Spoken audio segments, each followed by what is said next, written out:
सहनाववतु सहनो भुनक्तु सह वीर्यङ्करवावहै तेजस्विनावधीतमस्तु मा विद्विषावहै। ओम शांति शांति शांति।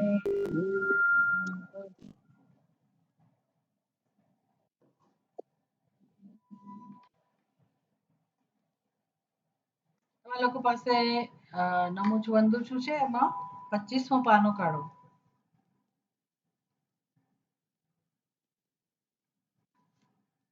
શિવ માનસ પૂજા એનો આપણે પાઠ કરીએ.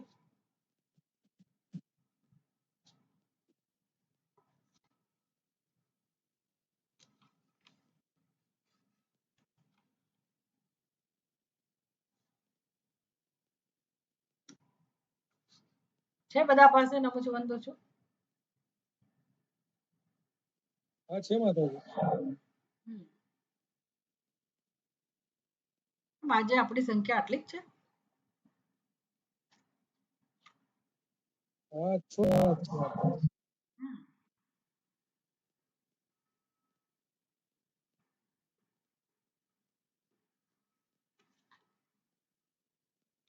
रत्नैकल्पितमासनं हिमजलैः स्नानञ्जलीलाम्बरम्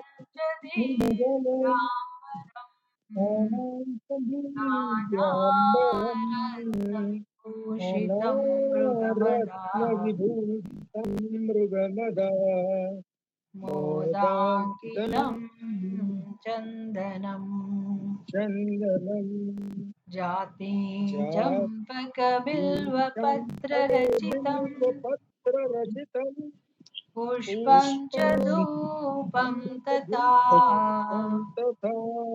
दीपं देवदयानिते पशुपते हृत्कल्पितं गृह्यताम्.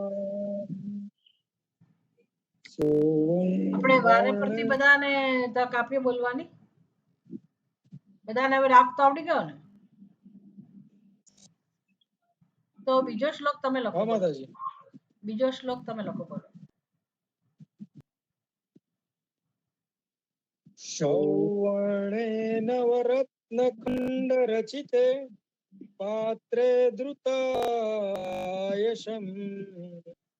भक्ष्यं पञ्चविधं पयोदितियुतं रम्भाफलं पानकम्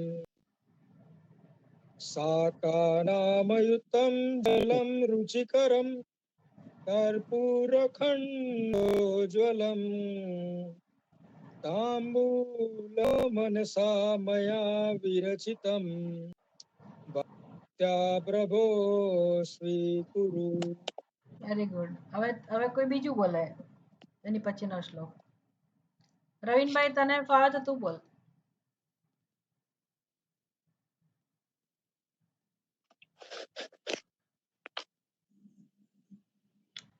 છત્રમ ચામર યુગમ વ્યજનકમ. શું કહું? व्यञ्जनकं चादकं निर्मलं वीणाबेरीमृदङ्गताल कलागीतं च नित्यं तथा शास्त्राङ्गणति स्तुतिबहुरविद्या श्वेता समाके मया संकलेपन समर्पितं तव विभो पूजां गृहाण प्रभु. બીજા કોઈને ઈચ્છા છે બોલવાની? त्वं गिरिजामते सहचरा प्राणा शरीरं गृहं पूजा देविषयोपभोगरचना निद्रा समाधिस्थिति चारः पदयो प्रदक्षिणविधि स्तोत्राणि सर्वा गिरा यद्यत् कर्म करोमि तत्तदखिलं शम्भो तवाराधनम् હવે બધા સાથે બોલે છેલ્લો શ્લોક કર ચરણ કૃતમ વાક कृतं वा कायजं कर्मजं वा श्रवणनयनजं वा मानसं वा पराधं विहितं विहितं वा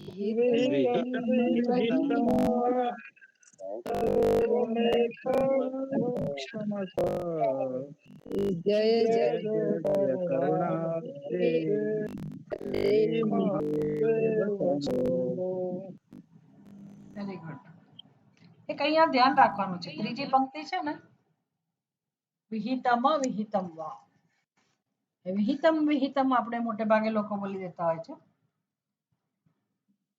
કરચરણ કૃતમ વા કાયજં કર્મજં વા શ્રવણ નયનજં વા માનસં વા પરાધમ વિહિતમ વિહિતમ વા આવું બોલતા હોય છે એટલે એનો અર્થ બદલાઈ જાય પછી વિહિતમ અવિહિતમ આવું છે માં આખો બોલાવવો જોઈએ વિહિતમ અવિહિતમ વા સર્વમેતત્ ક્ષમસ્વ જય જય કરુણાબ્ધે શ્રી મહાદેવ શંભો આ તમને ખબર છે કે બીજા આપણા રોજની પ્રાર્થનામાં કયા સમયે આ શ્લોક બોલાવવો જોઈએ રાત્રે રાત્રે સૂતી વખતે શું કામ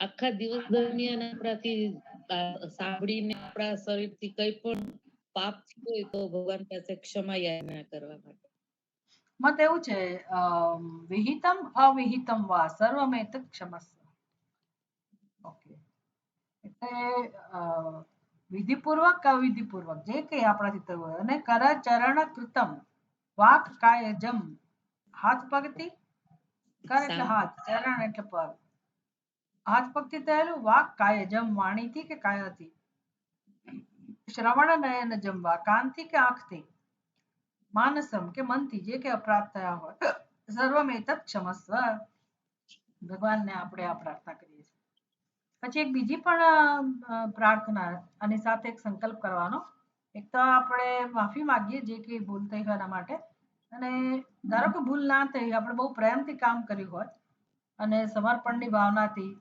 એ સેવાની ભાવનાથી આપણે કર્મ કર્યું હોય તો એ કર્મનું સમર્પણ કરવું એ પણ એક પ્રાર્થના છે સૂતા પહેલા જે કે આપણે કર્મો કર્યા હોય એ ભગવાનને સમર્પિત કરવા ભગવાનના ચરણમાં કાયેન વાચા મનસેન્દ્રિયેર્વા બુદ્ધ્યાત્મના વા પ્રકૃતે સ્વભાવાત કરોમિ યદ્યત સકલમ પરસ્મૈ નારાયણાયેતિ સમર્પયામિ નારાયણને આપણે સમર્પણ કરી દેવું રોજના કર્મો એટલે આપણી અંદર એક જે એક નોંધ થતી હોય છે ને કે મેં કર્યું આટલું કર્યું આટલા દિવસ સુધી કર્યું એટલે ભક્ત કે સાધક એ શું કરે તો કે જે કે કર્મ એનાથી થયા હોય બધા કર્મો ભગવાનને ભગવાનના ચરણોમાં સમર્પિત કરે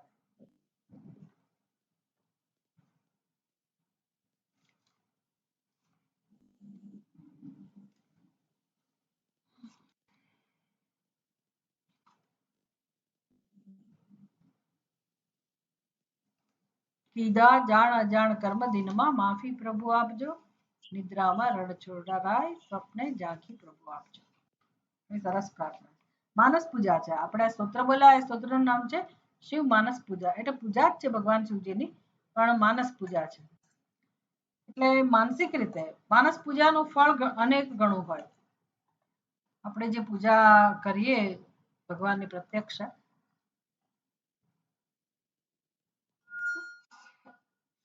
આપણને એમ કે માનસ પૂજા એટલે શું હોય તો હવે નથી તો સમય નથી એટલે આપણે માનસ પૂજા કરી લીધી વાત તો સાચી છે સમય નથી એટલે આપણે માનસ પૂજા કરી લઈએ એનો કહેવાય ને કે એનું ફળ ઓછું હોય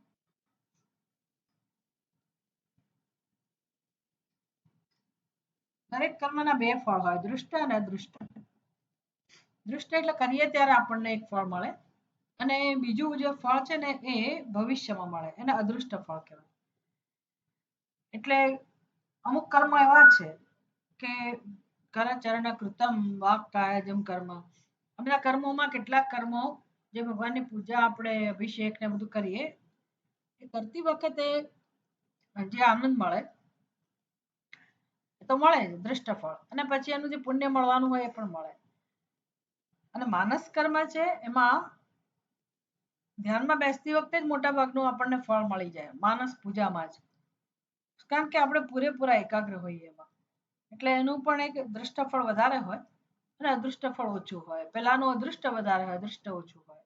બધા નિયમો છે એની આપણને બહુ ચિંતા નથી, આ તો જાણ માટે કે આવું છે. હવે આપણે ગીતા ઉપર આપણે આવીએ, ભગવદ ગીતા ઉપર.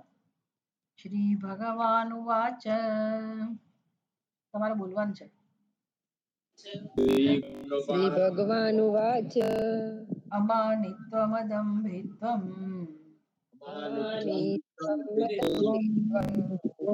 અહિંસા ક્ષાંતિરાર્જવમ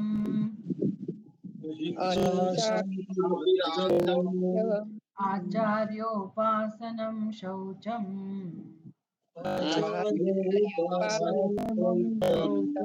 ધૈર્યમાત્મવિનિગ્રહઃ.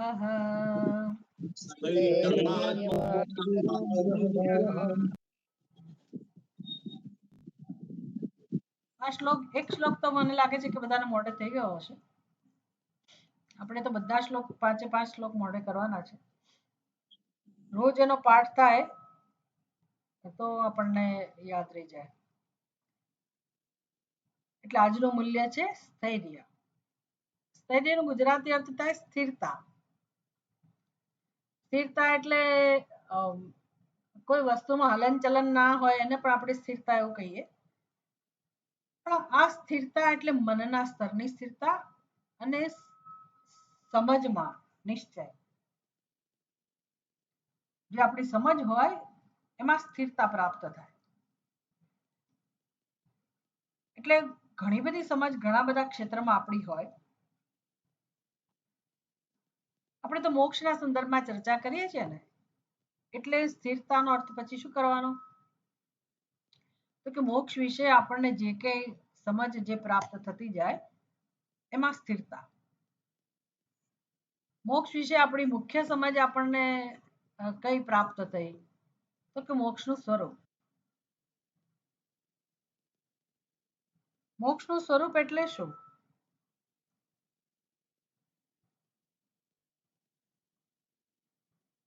તમારામાંથી કોઈ કહેશે મોક્ષ વિશે આપણે ટૂંકમાં એક એક શબ્દ નો જ અર્થ કે મોક્ષ વિશે આપણે શું શું સમજ્યા, શું શું સમજ્યા? સચ્ચિદાનંદ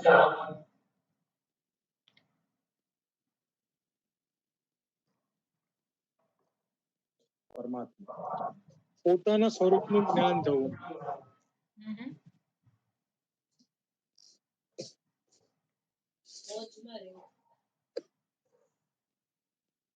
મોટેથી બોલો તો સંભળાય.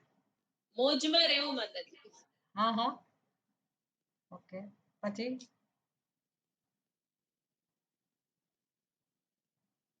તત્વમસી, તત્વમસી. હા હા.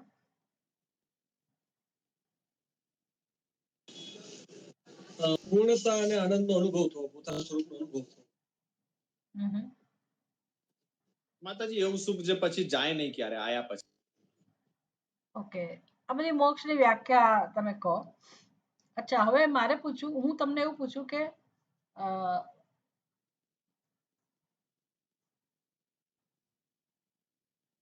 મોક્ષનો સીધો સાદો અર્થ, જેને કહે ને વાચ્યાર્થ, એ કોઈ કહેશે?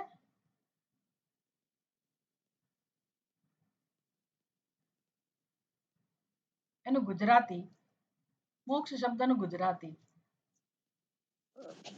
મુક્તિ, કાયમ માટે મુક્તિ, દુઃખમાંથી છૂટી જવું. છૂટી જવું. બરાબર છે, મુક્તિ અથવા છૂટી જવું. એ છે ને જેમ આપણે ગમનમ શબ્દ હોય, ગતિ શબ્દ હોય, તો એ શબ્દ શેમાંથી બન્યા? તો કે ગમ ધાતુમાંથી. સંસ્કૃતના મોટા ભાગના શબ્દો બધા જ શબ્દો મોટા ભાગના નહીં. સંસ્કૃત ભાષા એવી છે કે એના જે શબ્દો આપણે વાપરીએ એ બધા કંઈક રૂટ માંથી બન્યા હોય. એનું એક ધાતુ જેને કહેવાય. એટલે ગમનમ તો ગમ ધાતુમાંથી. એવી રીતે આ મોક્ષ શબ્દ એ મુચ ધાતુમાંથી બનેલો છે. મુચ મુચ એટલે શું? તો કે છૂટી જવું. એના પરથી આપણને યાદ રહી જાય મોક્ષ એટલે શું. મુચ એટલે છૂટી જવું. તો છૂટી જવું એને મોક્ષ કહેવાય. તો શેમાંથી છૂટવું છે આપણે? 84 લાખ યોનિ 84 લાખ યોનિમાંથી. 84 લાખ યોનિને આપણને શું સંબંધ છે? વારે વારે પાછો જન્મ ન લેવો અને સીધું એટલે 84 લાખ યોની એટલે 84 લાખ વાર જન્મવું. જન્મવું એટલે પછી 84 લાખ વાર તમે જેટલી વાર જન્મો એટલી વાર કર્મ થાય. મૃત્યુ. જેટલી વાર જન્મો એટલી વાર મૃત્યુ. વળી પાછા જન્મો, વળી પાછા મરો, વળી પાછા જન્મો, વળી પાછા મરો. એ તો ક્યાં જન્મ્યા એના પર આધાર છે કેટલું તમે જીવો એ.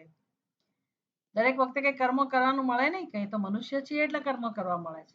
બાકી તો જન્મ્યા ચોમાસામાં જે પેલા મંકોડા હોય કે પેલી તમે પગ ચાલવા નીકળો તો પેલી જીવાતો નથી હોતી ભરવાડ. કેટલા બધા જીવજંતુઓ બિચારા જન્મે અને મરે. જન્મે ને મરે, જન્મે ને મરે. 84 લાખ યોની ઓછી લાગે છે. એટલી આ સૃષ્ટિની અંદર બધા એવી ઉપાધિ છે કે એવી યોની છે. પણ એમાંથી એમાં જન્મ્યા કરવું અને મર્યા કરવું એમાંથી છૂટવું. પણ અત્યારે શું? અત્યારે શેમાંથી છૂટવું છે? આપણા પોતાના અણસમજ વિચારોથી. અત્યારે તમે આ ક્ષણે શેમાંથી મુક્ત થવા ઈચ્છો છો? દુઃખમાંથી માતાજી.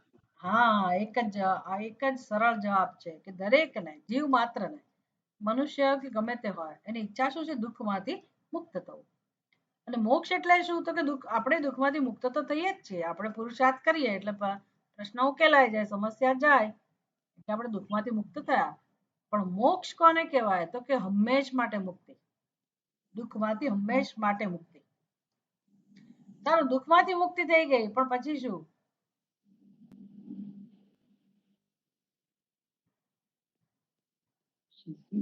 પછી સચ્ચિદાનંદ.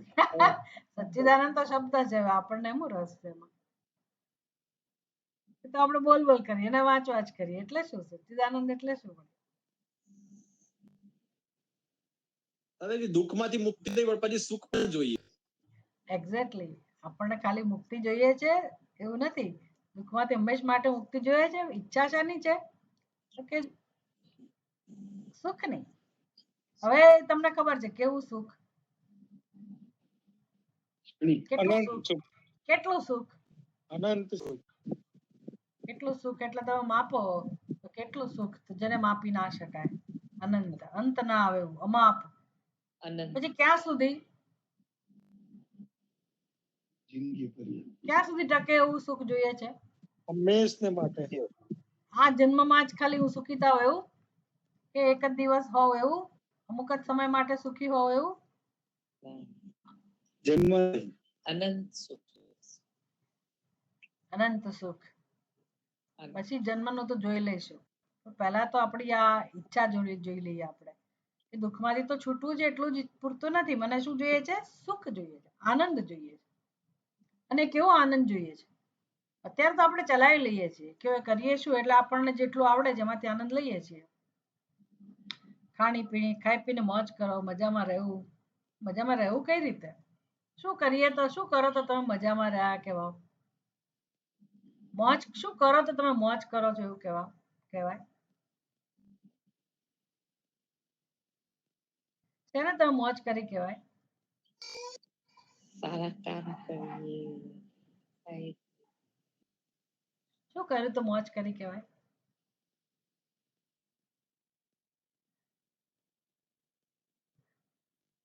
તમારે જવાબ આપવાનો છે આજે. કેમ કે તમે તો કહો મોક્ષ, તમે તો કહો કે મોક્ષ એટલે મજા કરવી એવું કહો, મોજમાં રહેવું એવું કહો. મોજમાં રહેવું એટલે શું? શું કરો તો મોજ? હા બેન, કોઈને હેલ્પફુલ મન જે છે એ મસ્તીમાં હોય, આનંદમાં હોય એમ. બહાર એના માટે કશું ના કરી શકાય. પણ એનું નિમિત્ત શું હોય? મસ્તીમાં રહેવું એટલે શું કર્યું તો તમે એને મસ્તીમાં રહ્યા એવું કહો? કોઈને હેલ્પ કરીએ, કઈ સારા કર્મ કરીએ. એ તો કરીએ પણ મોજમાં રહેવું એટલે કઈ કર્મ કરતી વખતે કઈ આપણે મોજમાં નથી રહેતા. સુખની અનુભૂતિ થાય.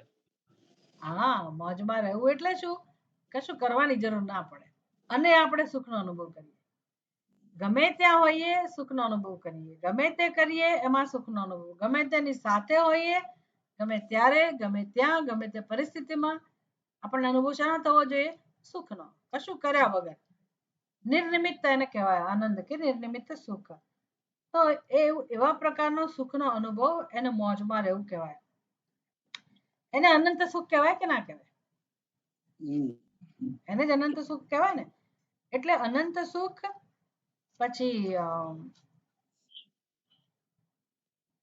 દરેક સમયે એ હોય જ એવું સુખ જોઈએ. સવાર, બપોર, સાંજ, હંમેશા બાલ્યાવસ્થામાં, યુવાવસ્થામાં, પ્રૌઢાવસ્થામાં, વૃદ્ધાવસ્થામાં, જીવનની બધી અવસ્થામાં સુખ જ જોઈએ. તો એ સુખ માટે કયો શબ્દ વપરાય? શાશ્વત સુખ અથવા નિત્ય સુખ, જે જાય જ નહીં. એટલે અનંત સુખ, શાશ્વત સુખ કે નિત્ય સુખ, અને સર્વત્ર તમે જ્યાં હો ત્યાં, ઘરમાં કે ઘરની બહાર, સાજા હો કે માંદા હો, શત્રુની હાજરીમાં કે મિત્રની હાજરીમાં, એકલા હો કે બધાની સાથે હો. બધા સાંભળે છે બરાબર? હા માતાજી. જવાબ નથી આપતા એનો અર્થ કે એ લોકો ક્યાંક બીજે અટવાયેલા છે. ના માતાજી સાંભળે.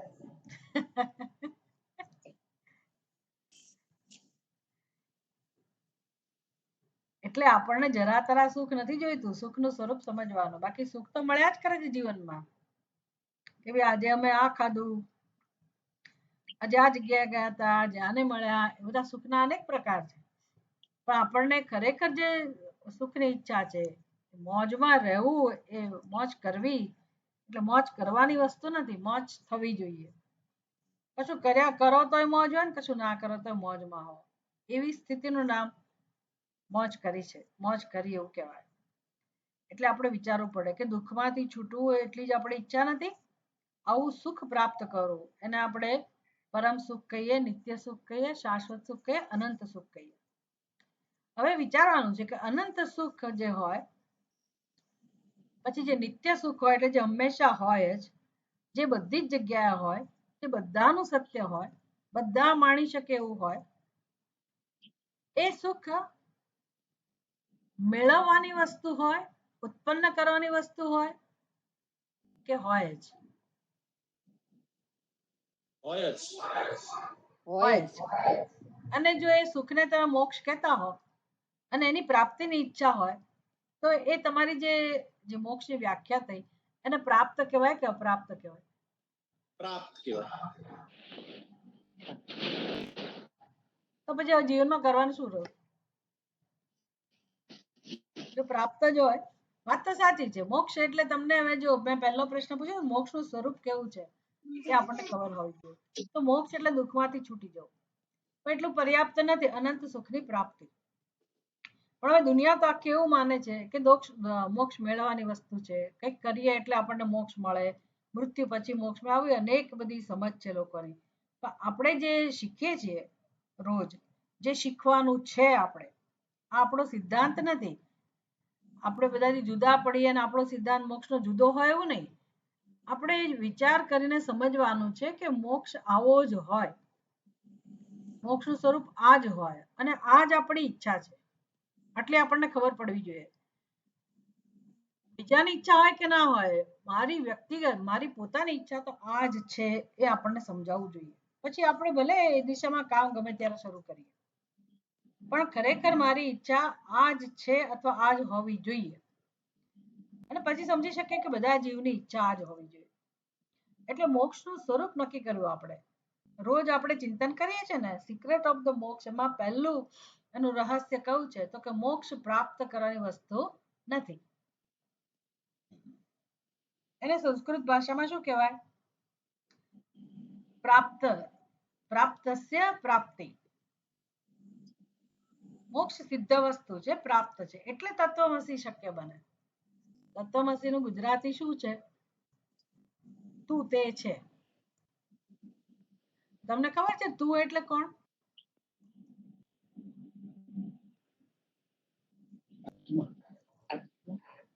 તું એટલે કોણ ખબર છે? દસમું માની લો કે માની લો કે કોઈ પશુ પક્ષી ને એને પણ ધારો કે આપણી જેવી વાચા હોય કે સૂઝ હોય અને એ શાસ્ત્ર પાસે જાય, કારણ કે ગીતા જેવું શાસ્ત્ર મોક્ષ શાસ્ત્ર છે, અને એની પાસે જાય કે મને મોક્ષ જોઈએ છે, તો ગીતાનો ઉપદેશ એના માટે શું હોય? ગીતા કે ઉપનિષદનો ઉપદેશ આપણા માટે શું છે? તો કે તત્વમસી. તો જે જીવાત્મા જાય ગીતા શાસ્ત્ર પાસે, તો એના માટે શું ઉપદેશ હોય? આ જ હોય ને, તત્વમસી. જે આપણા માટે છે એ જ એના માટે હોય. એટલે તો પછી તત તમ, તમ એટલે તું, તો તું એટલે એનો અર્થ શું કરશો? હું પોતે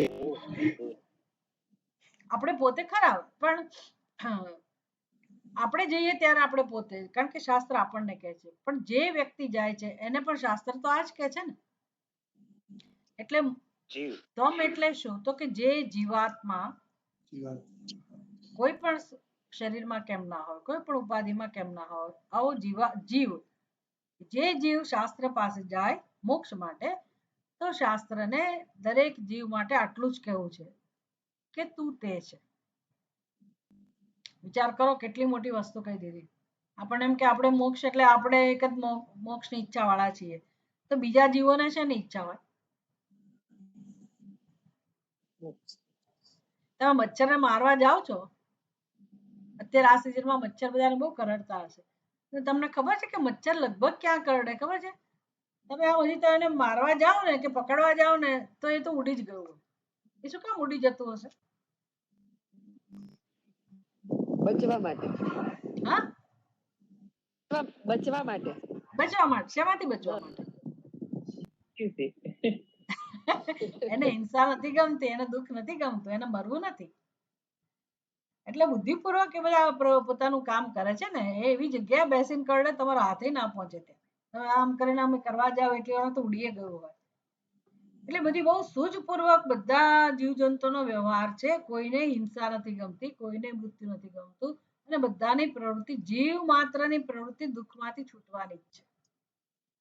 એટલે જીવ જ્યારે શાસ્ત્ર પાસે જાય તો તત્વમસી એ ઉપદેશ બધાને લાગુ પડે છે. એક તો આ રીતે કે દરેક જીવ દુઃખમાંથી છૂટવા ઈચ્છે છે, અને બીજું તત્વમસી એટલે શું? તું તે જ છે. એટલે દુઃખમાંથી માત્ર નિવૃત્તિ નથી ઈચ્છતા, આપણે સુખને પણ ઈચ્છીએ છીએ. દરેક જીવ સુખને જ ઈચ્છે છે, પરમ સુખને. શાસ્ત્ર કહે છે એ તારું સત્ય છે. તો મારું ને તમારું જે સત્ય છે એ જ પેલા મચ્છર, મંકોડા, નાના મોટા જીવજંતુનું સત્ય પણ છે. એટલે તમ એટલે જીવ, એ જીવ તું તે છે. તે એટલે શું કરવાનું?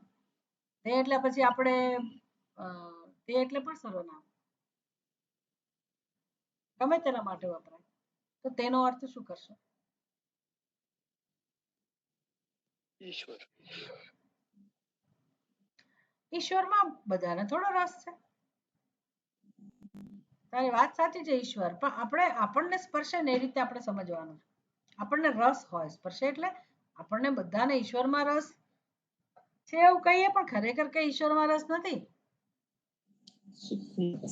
ખરેખર તો સુખમાં રસ છે. હા, ખરેખર સુખમાં રસ છે. સુખ સ્વરૂપ એટલે ઈશ્વર, એટલે આપણને ઈશ્વરમાં રસ છે.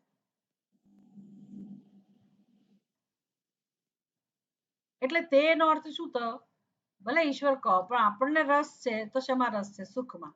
આવા અનંત સુખમાં, પરમ સુખમાં રસ છે. એટલે તને જે જોઈએ છે તે તું જ છે, આવું કહે છે શાસ્ત્ર. તને જે સુખ જોઈએ છે, સુખનો અનુભવની ઈચ્છા છે, એ તું જ છે, આવું શાસ્ત્ર કહે છે. એને કહેવાય તત્વમસી. પછી તત્વમસી, અસી એટલે અત્યારે, આ ક્ષણે પણ તું તે જ છે. એટલે હવે ઈશ્વર જેનો સ્વભાવ પરમ સુખ હોય, જેમાં મને રસ છે, એ છે જેનો અર્થ કે પ્રાપ્ત જ છે, સિદ્ધ જ છે. મને જે જોઈએ છે વસ્તુ સિદ્ધ જ છે, એટલે મને મોક્ષમાં રસ છે અને મોક્ષ સિદ્ધ જ છે, એને કે પ્રાપ્ત જ છે. ભલે આવું સત્ય હોય, બધાનું સત્ય એ જ છે, જીવ જંતુનું સત્ય પણ એ જ છે, મારું તમારું સત્ય પણ એ જ છે. પણ આપણી અત્યારની સ્થિતિ કેવી છે? આપણું સત્ય એ છે પણ આપણી સ્થિતિ કેવી છે? પરમ સુખનો અનુભવ છે, પરમ શાંતિનો અનુભવ છે, મુક્તિનો અનુભવ છે? નથી. આપણી ઈચ્છા તો મુક્તિની છે પણ અનુભવ નથી. અનુભવ નથી એટલે જ ઈચ્છા છે ખરેખર. અનુભવ હોય તો પછી ઈચ્છા ના જન્મે. એટલે અનુભવ કેમ નથી હવે વિચારવું પડે.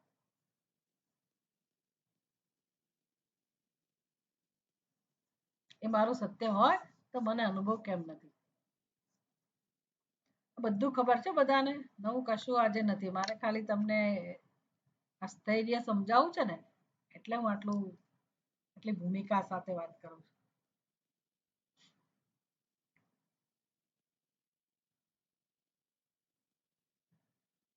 તો અનુભવ કેમ નથી એ પણ તમે જાણો જ છો.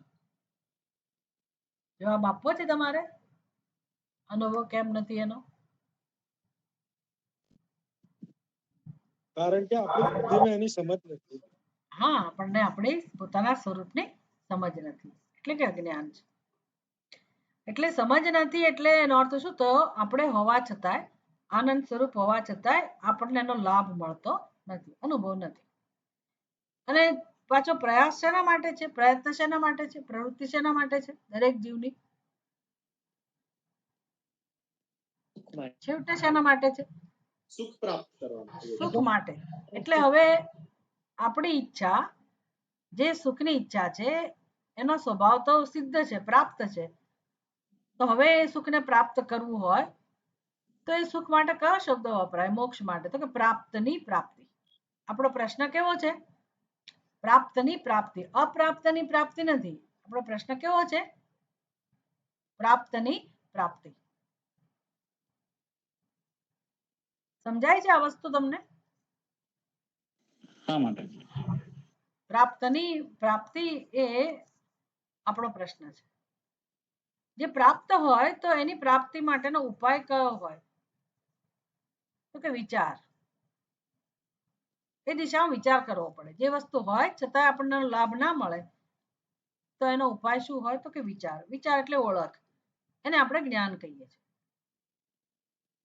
તો હવે જો આટલું સમજાયું હોય તો તમને શું લાગે છે કે આપણા જીવનનું ધ્યેય, કોઈના પણ જીવનનું ધ્યેય ખરેખર શું હોય?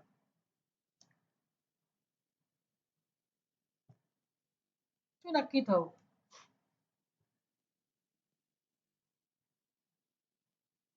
બીજું બધું ભલે આપણે ધ્યેય હોય જીવનમાં, પણ મુખ્ય ધ્યેય કયું થયું આપણા જીવનનું? મોક્ષ જ ઓળખવાનો પ્રયાસ. મોક્ષ જ થયો ને. મોક્ષ જ આપણા જીવનનું ધ્યેય થયો ને, જેનું સ્વરૂપ છે પ્રાપ્તની પ્રાપ્તિ. હવે આ જો સમજ ના હોય, આ ખરેખર આ તો આપણે આટલું ચિંતન કરીએ છીએ, એવી ચર્ચા કરીએ છીએ, પણ આપણો પોતાનો નિર્ણય ના બને, આપણે સંમત ના થઈએ પૂરેપૂરા. જ્યાં સુધી પૂરેપૂરું આપણને સમજાય નહીં આ વસ્તુ, એની સાથે આપણું મન સંમત ના થાય, આપણે પોતે સંમત ના થઈએ પૂર્ણપણે કે હા આ જ વસ્તુ છે અને આ જ મારી ઈચ્છા છે. કોઈની પણ ઈચ્છા આ જ હોય, કોઈનું પણ ધ્યેય આ જ હોય. આપણે ધ્યેય બનાવવાનું નથી. બહુ મોટી વસ્તુ છે. આપણે ધ્યેય નક્કી નથી કરવાનું. ભગવદ ગીતા એવું કહે કે તમારું ધ્યેય મોક્ષ હોવું જોઈએ, એવું નથી. આ કોઈ બીજું આપણને ના કે, ગુરુ પણ ના કે, ભગવાને ના કે, ગીતા કોઈ એવું ના કે તમારા જીવનનું ધ્યેય મોક્ષ છે. નહીંતર કોણ માને? કોઈ બધા તો ના જ માને. જેને માનવું એ માને. એટલે આ સમજ છે. જો આ સમજાય તો પછી કોઈ કહેવું ના પડે. મને સમજાવવું જોઈએ કે વાત તો સાચી છે, હું જે ઈચ્છું છું એ આ પરમ આનંદ જ છે અને એનું નામ જ મોક્ષ છે. પણ એ પ્રાપ્ત હોવા છતાંય મને એનો લાભ મળતો નથી, કેમ કે મને મારા સ્વરૂપની ખબર નથી. એટલે હવે મારે કરવાનું શું રહ્યું જીવનમાં? પુરુષાર્થ કયો કરવાનો રહ્યો?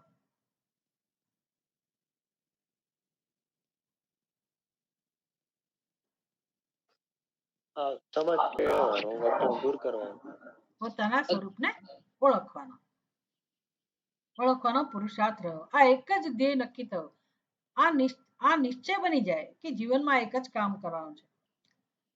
એ જો સાચી સમજ હોય તો પછી આપણે જે પણ કરીએ ને આપણા જીવનમાં એ બધું આની સાથે જ સંકળાયેલું હોય.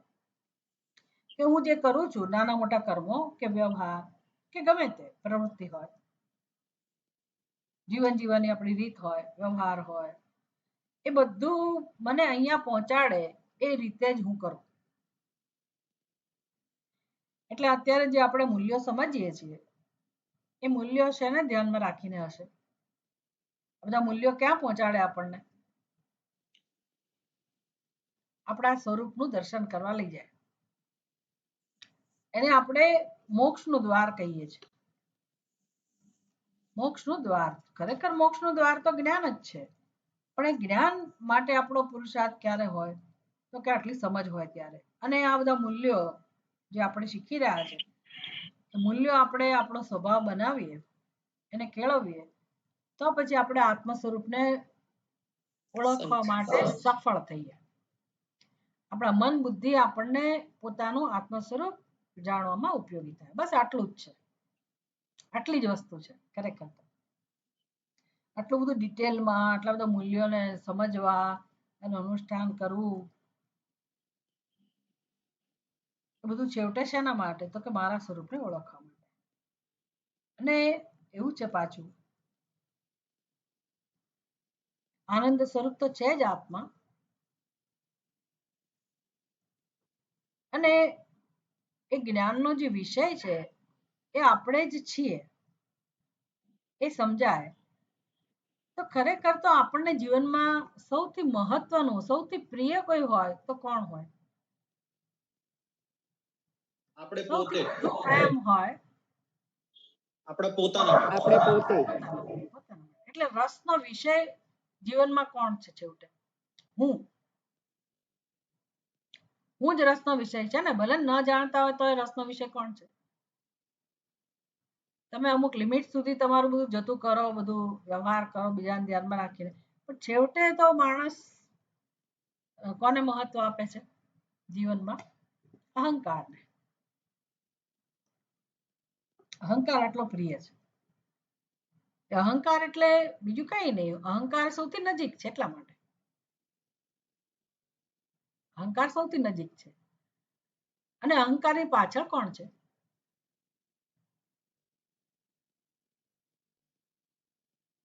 એટલે અઘરા પ્રશ્નો પૂછું છું તમને. સ્વરૂપ. હા, અજ્ઞાન છે. ના ના, અજ્ઞાન ખરું, અજ્ઞાન પણ સમાન. તમે હે એ તો અહંકારનું કારણ અજ્ઞાન છે. પણ તમે જેને અહંકાર એટલે કે તમારી બુદ્ધિમાં હું વિશેનો જે ખ્યાલ છે, હું ફલાણા ભાઈ, ફલાણા બેન, ફલાણી વ્યક્તિ, એ જે ખ્યાલ છે એ કોના વિશેનો ખ્યાલ છે? દેહ વિશે. આ હા, દેહ વિશે. દેહ વિશેનો સ્વરૂપ ખ્યાલ વિશેનો. નથી. ના ના ના, દેહ વિશેનો ખ્યાલ દેહ નથી. હું છું એવું એમ છે. જો પ્રશ્ન મારો બરાબર સમજી લો. આપણી બુદ્ધિમાં જે ખ્યાલ છે ને કે હું અમુક અમુક વ્યક્તિ છું, એ દેહના માધ્યમથી છે. પણ ખ્યાલ કોના માટે છે? તમે તમારા હુંને, સ્વરૂપ માટે. તમારા હુંને તમે શું કહો છો? દેહ એવું કહો છો ને. એ હું દેહ છું એ મારો ખ્યાલ થયો, પણ કોના માટેનો ખ્યાલ? હું માટેનો ખ્યાલ. એટલે એ ખ્યાલ એટલે હું માટે. અહંકાર. પણ એ અહંકારની પાછળ કોણ? અહંકાર કોણે? અહંકાર એટલે મોરું પહેરેલું છે. એ મોરું કોણે ઓઢેલું છે? અહંકારની પાછળ કોણ ખરા છે? હું તમે એ પોતે. તો પોતાનું સ્વરૂપ જ છે બરાબર ને. ને? હા, તમે પોતે. પોતાનું સ્વરૂપ જ. એક્ઝેક્ટલી, હું એ જ કહું છું. એટલે અહંકાર કેમ પ્રિય છે? સમજ પડી? કેમ બધાને અહંકાર પ્રિય છે? અહંકાર જ પ્રિય હોય. પોતાનું સ્વરૂપ. હું માટે જ પ્રેમ છે. પણ આપણી ભૂલ એટલી જ છે કે આપણે કોઈક બીજાને હું કહીએ છીએ. જે આપણું સ્વરૂપ નથી ને એને હું કહીએ છીએ. એનામાં અહંકાર, એટલે એ પ્રિય છે. ભાઈ મારી સમજ જ્યાં જેવી હોય, જેને હું કહું એના માટે પ્રેમ હોય. એટલે દેહને હું કહીએ એટલે દેહ માટે પ્રેમ છે. દેહના આકાર માટે પ્રેમ છે. દેહની સુંદરતા માટે પ્રેમ છે. પછી દેહના બધા ધર્મો માટે પ્રેમ છે. પછી એ દેહ જેની સાથે જોડાયેલો હોય, દેહના માધ્યમથી જે તમારા સ્વજનો હોય એના માટે પ્રેમ હોય. આમ આપણો અહંકાર જ્યાં જ્યાં સ્પ્રેડ થતો હોય, જેની સાથે જોડાયેલો રહેતો હોય, ત્યાં ત્યાં આપણો પ્રેમ પ્રગટ થતો હોય. સીધો નિયમ છે. પણ એનું કેન્દ્ર કોણ છે પ્રેમનું એ જાણવાનું છે. તમને ખરેખર તો કોના માટે પ્રેમ છે નક્કી થવું? તમારા પોતાના માટે. એટલે આત્મા જ પ્રેમનો વિષય છે. આત્મામાં જ તમને રસ છે. જેના માટે સૌથી વધુ રસ છે, જે સૌથી વધુ પ્રિય છે, એને જ ઓળખવાની વાત થઈ ને. આ તો મોક્ષ એટલે કોને ઓળખવાની વાત થઈ? જો આપણને ગમતું ના હોય, કોઈ આપણો ગમતો વિષય ના હોય, એને ઓળખવાનું કહો તો કદાચ બધાને ના ગમે, કોઈને ગમે કોઈને ના ગમે, પણ આ તો કોને ઓળખવાની વાત થઈ? છેવટે કોને ઓળખવાની વાત થઈ? પોતાને. તમને પોતાના માટે જ રસ છે, ગમતો વિષય જ છે આત્મા. આત્મા જ પ્રિય છે. આત્મા ન હોય તો કશું ના હોય જીવનમાં, અને એને જ શોધો છો તમે. એ જ ગમતો વિષય છે, તો એને ઓળખવા માટે રસ જન્મવો જોઈએ કે ના જન્મવો જોઈએ? લોકોની વિચારાની લોકોનું દુર્ભાગ્ય કેવું છે? લોકોનું વિચાર કરો, લોકોનું સ્થિતિ કેવી છે કે જે એને ગમે છે એને જ ઓળખવા તૈયાર નથી. એટલે જ્ઞાનમાં રસ નથી, ભક્તિમાં રસ નથી, ભજનમાં રસ નથી, સાત્વિકતામાં રસ નથી, મૂલ્યોમાં રસ નથી. વિચાર કરો માણસની સ્થિતિ કેવી છે. આપણી વાત નથી, આ દુનિયાની વાત છે કે લોકોની સ્થિતિ કેવી છે. ખબર નહીં હોવાને કારણે, નહીં તો સૌથી વધુ પ્રિય તો હું જ હોય, તો પછી આત્મજ્ઞાનમાં શું કામ રસ ના પડે? પણ લોકોને આવું બધું નથી ગમતું. એટલે સ્થૈર્ય એટલે શું? તો કે આ બધું જેને સમજાયું હોય સ્પષ્ટ રીતે કે આ જ હોઈ શકે, આવું જ હોય, અને મારા જીવનનું ધ્યેય નક્કી થઈ ગયું. બીજાને ભલે રસ હોય કે ના, મને રસ છે આત્મામાં. મારા જીવનનું ધ્યેય નક્કી થયું કે મારે મારા આત્મ સ્વરૂપને ઓળખવું. એનું નામ જ મુક્તિ, એનું નામ જ પરમાત્માની પ્રાપ્તિ, એનું નામ જ પૂર્ણતા. એના માટે જ મનુષ્યનો જન્મ હોય, નહીંતર શું કામ વારંવાર જન્મ મૃત્યુ હોય? વિચાર કરો, જન્મવાનું કારણ શું છે?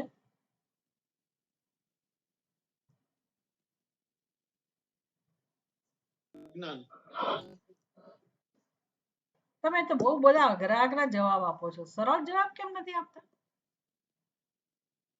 તમે તો બધા જે ભાષા, આધ્યાત્મિક ભાષામાં, અધ્યાત્મમાં, શાસ્ત્રમાં બોલાતા હોય ને એવા અઘરા જવાબ આપો છો. સીધું સાદું કહો ને, તમે શું કામ જન્મ્યા? શું રહી ગયા હતા જન્મ્યા વગર? શું કામ જન્મ્યા હશો મને કહો છો? ઈચ્છાઓ પૂરી કરવા માટે. ઈચ્છાઓ પૂરી કરવા. ઈચ્છાઓ પૂરી કરવા માત્ર? તમારી ઈચ્છા પૂરી થાય છે બધી? ના, નથી થતી. નથી થતી. અને ઉપરથી દુઃખી થવું પડે છે કે નહીં? આવું પડે છે. હા, તો એ કોણ કરે છે?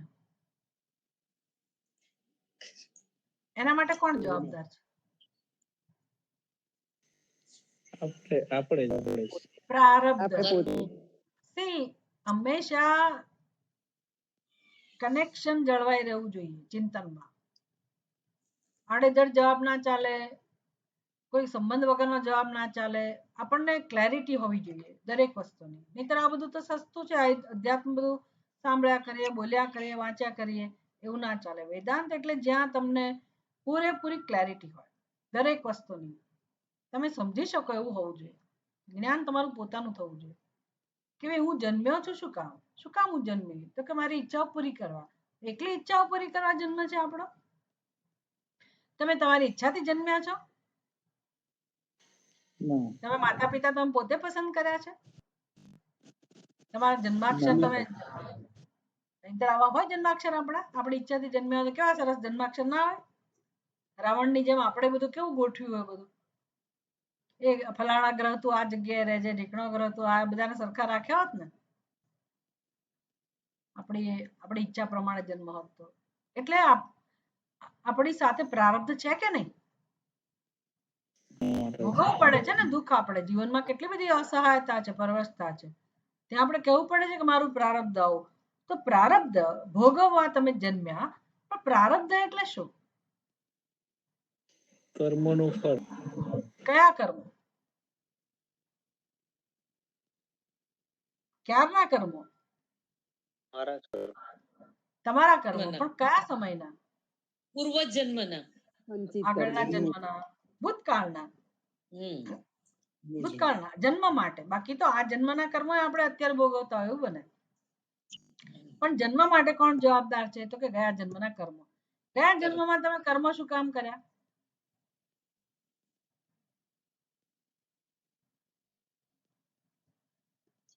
તો એ તમે ગયા જન્મમાં તમે પૂછો કે ભાઈ તમે કહી શકો મને કે ભાઈ ગયા જન્મમાં કેમ કર્યા અમને શી ખબર હોય. સારું, આ જન્મમાં શું કામ કર્મ કરો છો? સુખ મેળવવા. સુખ મેળવવા ક્યાં કરો? તમે તો ઘર મેળવવા ને પૈસા મેળવવા ને બીજી બધી ફલાણી પ્રાપ્તિ ઢીકણી પ્રાપ્તિ એના માટે જ કર્મ કરો છો. માતાજી કર્મ કર્યા વગર તો ચાલશે જ નહીં. શું કર્મ ફરી કર્યા બોલજો. વગર તો ચાલશે જ નહીં. કર્મ કર્યા વગર નહીં ચાલે, બરાબર છે, પણ કર્મ એ કર્મ સાંભળો, હા અત્યારે તમારી મનમાં એવી ઈચ્છા છે કે મારે આ જોઈએ તે જોઈએ, પણ પછી એ તો આપણે ચિંતન કર્યું ને એટલે તમારી પાસે જવાબ છે કે સુખની ઈચ્છા માટે. સુખની ઈચ્છા માટે તમે ઘર શું કામ ખરીદો છો? વાહન શું કામ ખરીદો છો? બીજા બધા કર્મો, લગ્ન શું કામ કરો છો સુખની ઈચ્છા માટે? કારણ કે સમજ એવી છે કે લગ્ન કરવાથી સુખી થવાય, સમજ એવી છે કે ઘર મેળવવાથી હું સુખી થાઉં, સમજ એવી છે કે પૈસા મળે તો હું સુખી થાઉં, સમજ એવી છે કે મારી પાસે વાહનો હોય તો સુખી હોઉં, મારી પાસે પરિવાર હોય તો સુખી. આવું છે કે નહીં? હા માતાજી. આવું છે, માતાજી. સમજ છે. હા. હા, આવું હા. છે કે આવું કરવાથી મને સુખ મળે. સારું, ચલો, તો બધું મળી ગયું તો હજી સુખ, હવે તો તમે સુખી થઈ ગયા હો ને?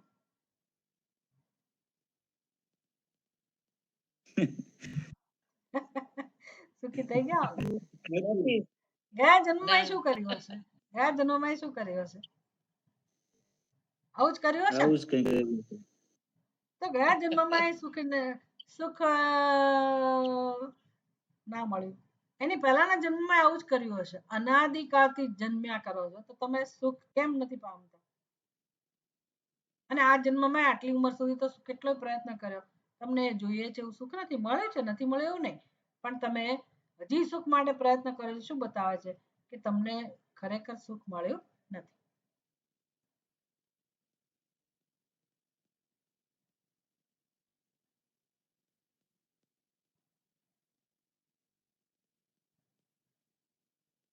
એનો અર્થ શું થયો? ક્યાં સંતોષ સુધી નથી કર્મ થતો. કરશો? કેમ સંતોષ નથી થતો? Very good. સંતોષ કેમ નથી થતો? વધુ ને વધુ સુખ મળે એવી ઈચ્છા થયા કરે છે. એવું કેમ છે? અજ્ઞાનથી. લો, દરેક વખતે અજ્ઞાન.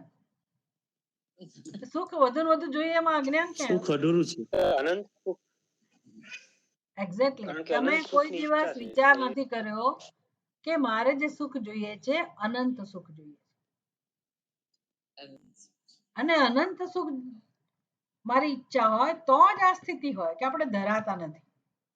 અનેક જન્મોથી આટલી બધી પ્રવૃત્તિ કરવા છતાંય, સુખ મેળવવા છતાંય આપણે ધરાતા નથી. એટલે હવે, અને ચાલો આટલું બધું સુખ મેળવવા પ્રયાસ કર્યો, પછી એ જે તમે પુરુષાર્થ કર્યો, સુખ ભોગવ્યું, તો એ જે ભોગના સંસ્કાર છે એ શું કરે? પાછા ઈચ્છા જન્માવે કે ના જન્માવે? ભોગના સંસ્કાર શું કરે? ઈચ્છા જન્માવે. ઈચ્છા જન્મે ફરી ફરીને, એટલે ફરી પાછું કર્મ, ફરી પાછું ભોગ, ફરી પાછી ઈચ્છા, ફરી પાછું કર્મ. આનું નામ સંસાર છે. અને અનાદિકાળથી જન્મવા છતાંય તમારા સુખનો અનુભવ થતો નથી, પ્રારબ્ધનો અંત આવતો નથી, ઈચ્છાઓનો અંત આવતો નથી, અને જન્મવાનું ચાલુ રહે છે. અને કહેવાય જીવ યાત્રા. આપણે બધા શેમાં છીએ? યાત્રામાં.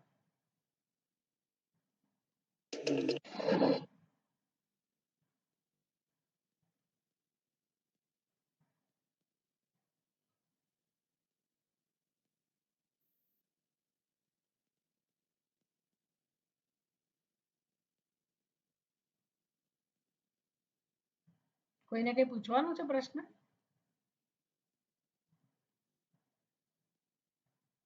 આપણે શેની ચર્ચા કરતા હતા? ધૈર્ય ધૈર્ય ધૈર્ય તો ખરું, પણ આ સંસારના સ્વરૂપની ચર્ચા, જન્મ મૃત્યુની ચર્ચા શેમાંથી આવે? મોક્ષ મોક્ષ મેળવવા. એટલે સ્થૈર્ય શેમાં હોવો જોઈએ માતાજી? એનામાંથી આવું. એ તો ઠીક છે, એ તો મૂળ ટોપિક છે આપણો, પણ આપણે જે એક સ્ટેપ બાય સ્ટેપ જઈ રહ્યા છીએ ને, જેમાં મેં તમને બધા પ્રશ્ન પૂછ્યા કે તમારા જન્મ માટે કઈ વસ્તુ જવાબદાર છે, કેમ આપણે જન્મ્યા છીએ, શું કામ જન્મ્યા કરીએ છીએ, એટલે તમે કહું કે ઈચ્છાઓ છે એટલા માટે, ઈચ્છાઓ પૂરી કરવા માટે. મેં કહું એકલી ઈચ્છાઓ પૂરી કરવા માટે નહીં, પ્રારબ્ધ પણ ભોગવવું પડે છે. પ્રારબ્ધ માટે કોણ જવાબદાર છે એ પણ સમજાયું તમને. પ્રારબ્ધ માટે કોણ જવાબદાર? તો કે આપણે જ, આપણા જ કર્મો. આપણા કર્મો શેના માટે હતા? સુખની ઈચ્છા, સુખની. ઈચ્છાની પૂર્તિ માટે. આપણા કર્મો શેના માટે હતા? ઈચ્છાની પૂર્તિ માટે. અત્યારના તમારા કર્મો શેના માટે છે? ઈચ્છાની પૂર્તિ માટે. પણ તમે ખરેખર સુખની ઈચ્છાની પૂર્તિ માટે કર્મો કરો છો એ આપણે સમજી રહ્યા છીએ. આપણી નાની મોટી ઈચ્છાઓની પૂર્તિ માટે આપણે કર્મ કરીએ. તમે એમ કહો કર્મ કર્યા વગર નહીં ચાલે, કારણ કે જાણવું પડે કેમ નહીં ચાલે, કેમ નથી ચાલવાનું કર્મ કર્યા વગર. એ બધું શીખવાનું છે આપણે. સત્સંગમાં એ જ શીખવાનું, કર્મ કર્યા વગર કેમ ના ચાલે? તો કે આપણે જરૂરિયાત વાળા છીએ. જીવન જરૂરિયાત વાળા કે હા, જીવન નિર્વાહની જરૂરિયાત તો ખરી જ ને, એટલે ઈચ્છા પૂર્તિ હા પણ. હા, પણ એ જન્મ્યા એટલે ને. હા એટલે ખરું. હા, મોક્ષ એટલે શું? મોક્ષ એટલે દુઃખમાંથી છૂટી જવું. પણ જન્મ એટલે દુઃખ. જન્મથી મૃત્યુ વચ્ચે શું છે? કે તમને કે આ ઈચ્છા પૂરી કરવાની પ્રવૃત્તિમાં મજા નથી આવતી? કે મફતમાં મળે છે આવા મોંઘા મોંઘા ફ્લેટમાં રહેવા અને બધી ગાડીઓમાં ફરવા મળે, બધા મોજ મફતમાં થાય છે કે મજૂરી કરવી પડે છે? સવારના પરમાં મહેનત દોડવું કરવી. પડે છે અને સાંજે મોડા મોડા ઘરે આવો છો. કેટલી મહેનત કરવી પડે છે? મફતમાં તો કશું મળતું નથી. એટલે કે તમે સુખ મેળવો છો એ બધા માટે, જરૂરિયાત માટે કર્મો કરો છો, બરાબર છે, પણ એમાં આનંદ તો નથી જ ને. એટલે જન્મવું એમાં આનંદ નથી, આ બધું સુખ ભોગવીએ કહેવાતું સુખ, એમાં બધું પુરુષાર્થ જ છે, એમાં કે આનંદ નથી. જીવનની કઈ અવસ્થામાં તમને આનંદ જણાય છે? કઈ અવસ્થામાં પરમ આનંદ જણાય? વિચારવાનું છે, તમારા આધારે નહીં, દુનિયામાં બધે જોવાનું.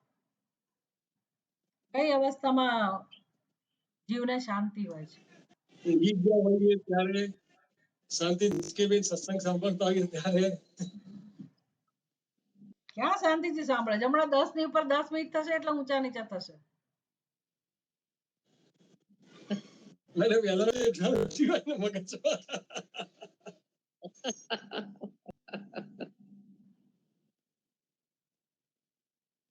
કોઈ અવસ્થામાં જીવને શાંતિ નથી. સત્સંગ પછી શું? શાંતિ જતી રહેવાની ને. સત્સંગ પહેલા અશાંતિ. ધારો કે સત્સંગ વખતે શાંતિ હોય તો સત્સંગ પહેલા અશાંતિ, સત્સંગ પછી અશાંતિ. એટલે જીવનની અવસ્થા એટલે શું? બાલ્ય અવસ્થા, કુમાર અવસ્થા, યુવા, કોઈ અવસ્થામાં શાંતિ નથી. કોઈ જીવને શાંતિ નથી. સુખનો એટલે દુઃખ જ છે. કહેવાનું એવું છે તમારે દુઃખમાંથી છૂટવું હોય તો આ બધું ચિંતન કરવું પડે. હજી આગળ આવશે શીખવાનું આ પણ ગીતામાં તો.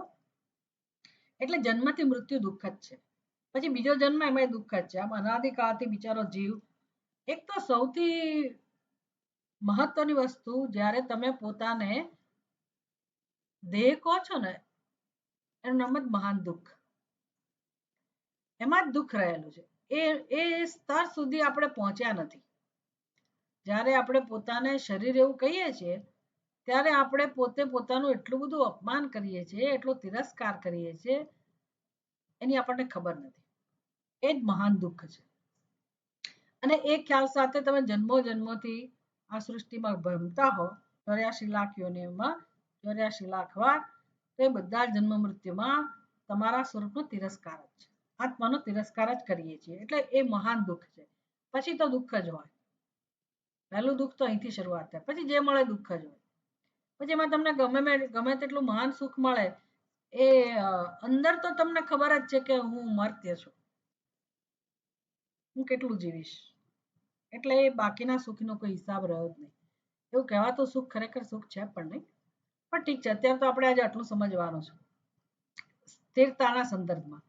આટલું લાંબુ ચોડું મારે કહેવાનું જરૂર એટલે પડી કે તમે આ દિશામાં તમારો પુરુષાર્થ ક્યારે ચાલુ રાખી શકો, એક ધાર્યો પુરુષાર્થ ક્યારે ચાલુ રાખી શકો.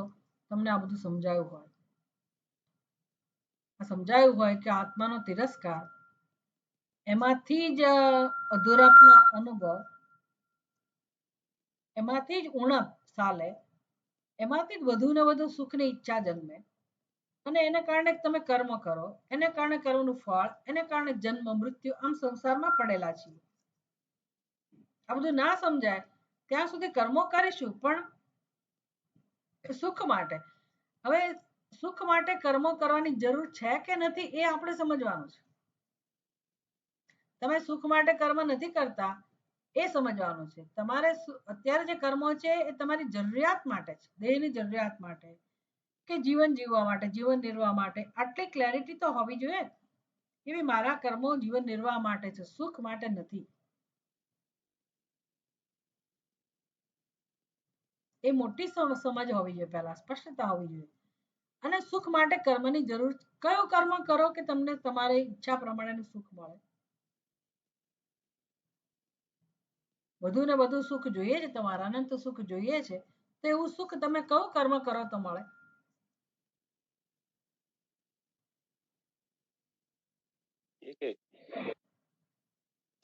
એકે કર્મ નથી.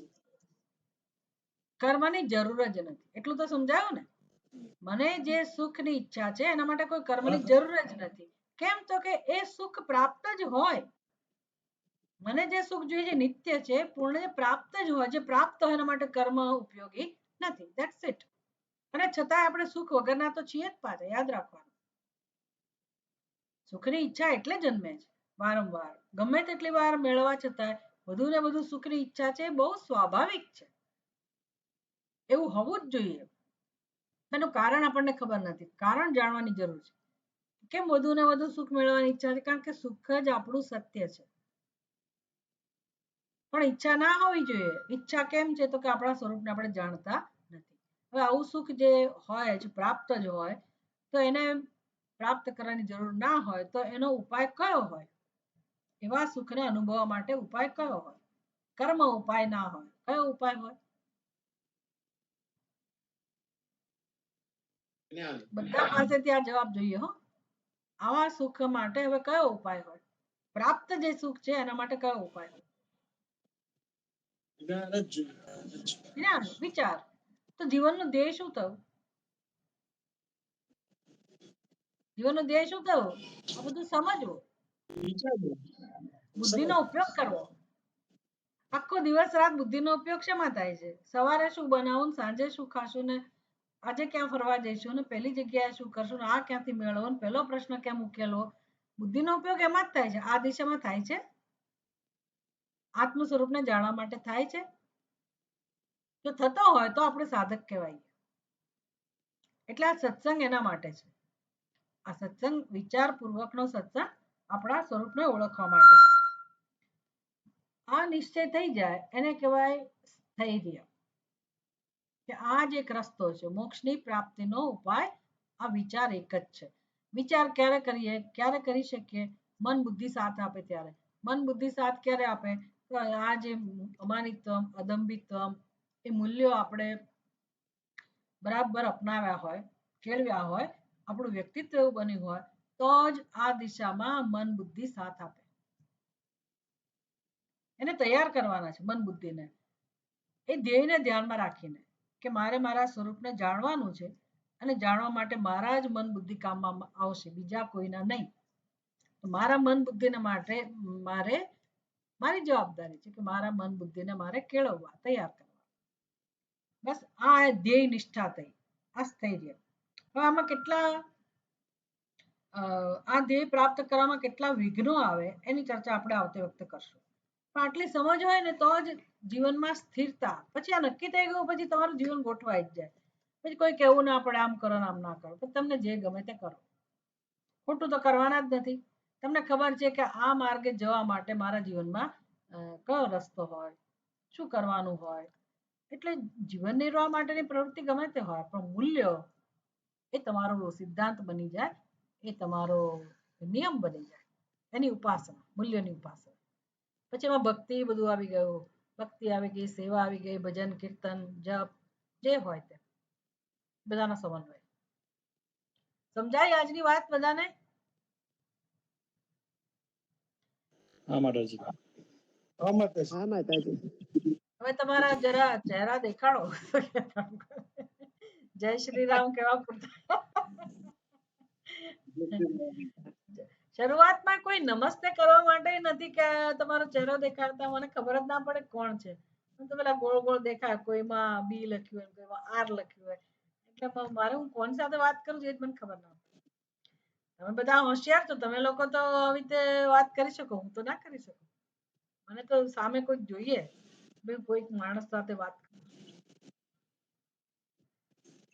ચાલો બધાને નમસ્તે. હરિ ઓમ. જય શ્રી રામ. જય શ્રી રામ. ઓમ પૂર્ણમદ હરિ ઓમ. પૂર્ણમિદમ પૂર્ણાત પૂર્ણમુદચ્યતે પૂર્ણસ્ય પૂર્ણમાદાય પૂર્ણમેવાવશિષ્યતે. ઓમ શાંતિ શાંતિ શાંતિ. હરિ ઓમ શ્રી ગુરુભ્યો નમઃ. હરિ ઓમ.